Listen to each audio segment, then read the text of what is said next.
कुरान में ही नहीं आता भारत माता की जय बोलना हमारे लिए तो नहीं, वो देश कुरान से नहीं चल रहा है, देश संविधान से चल रहा है। उस सदन की गरिमा को तार तार कर दिया, उस संविधान का अपमान कर दिया। ऐसे राष्ट्रद्रोही लोगों को बैठने का वहाँ कोई मतलब नहीं, भले ही जीत के आया है। दोस्तों नमस्कार, खबर इंडिया में आपका बहुत बहुत स्वागत है। और सबसे बड़ी बात है, सदन के अंदर जिस तरीके से ओवैसी ने जय फिलिस्तीन का नारा लगाया, वही ओवैसी भारत माता की जय बोलने में गुरेज करते हैं और वो कहते हैं कि हमारे तो धर्म में ही नहीं आता भारत माता की जय बोलने के लिए। परंतु फिलिस्तीन के लिए इतना प्यार कैसे उमड़ जाता है, आज उसके लिए बजरंग दल और दिल्ली के जो भगवा संत हैं वो यहाँ पर आंदोलन करने के लिए आए और मांग कर रहे हैं कि उसकी सदस्यता खत्म हो। सीधे जुड़ते हैं। महाराज जी, क्या कहना चाहेंगे जिस तरीके से जय फिलिस्तीन का नारा लगा रहे हैं, भारत माता बोलने में बड़ी दिक्कत होती है? देखिए, ओवैसी ने कभी देश के संविधान को नहीं माना, इस राष्ट्र को अपना नहीं माना। प्रजातंत्र के सर्वोच्च संस्था में सदस्य के रूप में चुनने के जाने के बाद भी जिस प्रकार का राष्ट्रद्रोह और संविधान द्रोह का काम उस व्यक्ति ने किया है, मैं आपके माध्यम से माननीय लोकसभा अध्यक्ष जी से निवेदन करूंगा, ऐसे राष्ट्रद्रोही अवांछनीय लोगों की सदस्यता अविलंब समाप्त करना चाहिए। ऐसी पवित्र जगह पे जहाँ संविधान का निर्माण, जहाँ कानून बनता है, ऐसी उचित जगह पर ऐसे अनुचित लोगों को बैठने का कोई अधिकार नहीं है। ओवैसी कभी देश के संविधान को नहीं मानता, ये देश को अपना देश नहीं मानता। ऐसे अवांछनीय लोगों के लिए वो स्थान नहीं है, इसलिए उसे सदा सदा के लिए इसकी सदस्यता समाप्त कर देना चाहिए। मैं ऐसा ही मांग करता हूं। क्या कहना चाहेंगे कि क्या ओवैसी दूसरे जिन्ना बनने की कोशिश कर रहे हैं भारत के अंदर? नहीं, बनने की नहीं, वो बन भी रहा है और बना भी रहा है। ओवैसी का टोटली काम राष्ट्रद्रोह का है। वो लोग शरीयत को मानते हैं, संविधान को मानते ही नहीं। जिस संविधान की शपथ लेकर उस सदन में बैठा है, उस सदन की गरिमा को तार तार कर दिया, उस संविधान का अपमान कर दिया। ऐसे राष्ट्रद्रोही लोगों को बैठने का वहाँ कोई मतलब नहीं, भले ही जीत के आया है। पर मैं फिर कहता हूँ कि ऐसे राष्ट्रद्रोही लोगों को वहाँ नहीं बैठने देना चाहिए। क्या कहेंगे जो फिलिस्तीन है, जिसने निर्मम हत्याएं की, वहाँ पर इंसानियत को शर्मसार किया, इजराइल ने दौड़ा दौड़ा करके मारा और उसकी जय कर रहे हैं?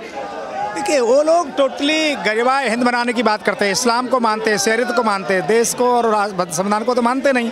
तो इस्लाम तो संहार का ही करता है ना, वो संहार करता है। ओवैसी हैं, सदन के अंदर चुन करके गए हैं, अब वो तो सदस्यता है, वहाँ पर कुछ भी मनमर्जी जो बयान है वो देने के लिए तैयार है। कह रहा हूँ, ये अभिव्यक्ति के नाम पर राष्ट्रद्रोह करोगे, संविधान का उल्लंघन करोगे, ये कौन सा व्यक्ति है? वहाँ संविधान की शपथ ले रहे हो, देश की जय नहीं बोल सकते हो, विदेशी की। तो ये तो मानसिकता क्या है? राष्ट्रद्रोह है ना।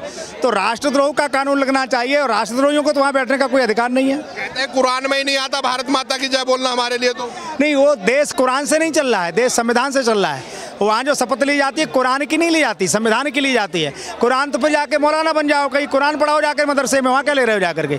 उससे पहले तो शरीयत रखते आगे, कह रहे संविधान बाद में। नहीं, फिर मैंने कहा नहीं, पर संसद बनने का कोई औचित्य नहीं है, वहाँ बैठने को कोई औचित्य। वहाँ तो वही लोग बैठेंगे संविधान को मानेंगे, कुरान वालों का वहाँ क्या मतलब?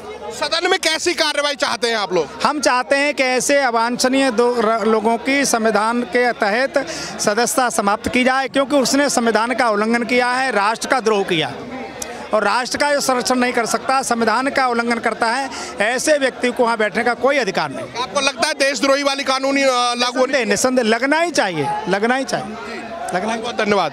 तो ये आपने देखे, यहाँ पर संतों ने अपनी जो वाणी, अपने शब्दों के उससे ओवैसी को सीधा करारा जवाब दिया है और इस जवाब से पूरे देश में हलचल मच चुकी है और देश के लोग ये चाहते हैं कि ओवैसी की जो सदस्यता रद्द हो और उस पर देशद्रोही की कानून लग करके उस पर कानूनी कार्रवाई हो।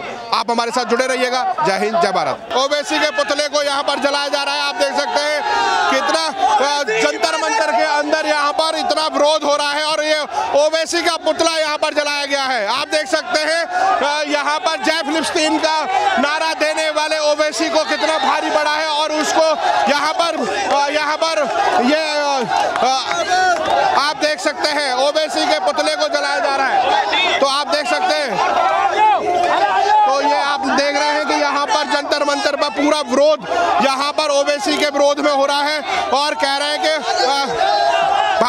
ओवैसी मुर्दाबाद के नारे लग रहे हैं। आप देख सकते हैं कि किस तरीके का यहाँ पर विरोध जंतर मंतर पर हो रहा है और ये आप देख सकते हैं जंतर मंतर पर ओवैसी के पुतले को जलाया जा रहा है और यहाँ पर नारेबाजी चल रही है।